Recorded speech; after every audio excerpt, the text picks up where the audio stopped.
So the reason people want to go back to the 70s is in the 70s, the largest share of our GDP was in the middle class.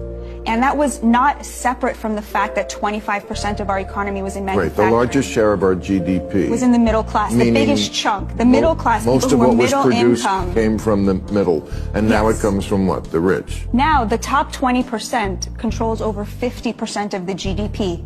Our economy was an upward funnel of wealth, and the largest share, which used to be in manufacturing, which gave a lot of working class people a middle class standard of living, now the largest share is in real estate and finance, meaning that asset-rich Americans are controlling over 50% of the GDP, and they have left the working class out of all of that prosperity that was generated. That manufacturing is still being done. It's just being done in other countries. It is still for wages we will not work for. That's exactly right. You're right, Bill. That's what the tariffs are for. They are to make American workers more competitive in the global market. Why are we accepting that there should be a race to the bottom?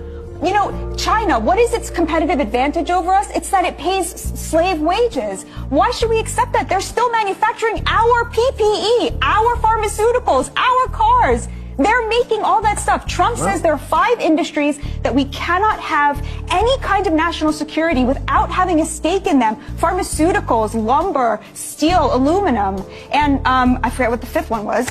But these are really important, that we have a stake in the manufacturing of the things that we need as a nation, so that when China decides that it wants to go to war against us, we're not relying on them for steel and aluminum in order to fight them.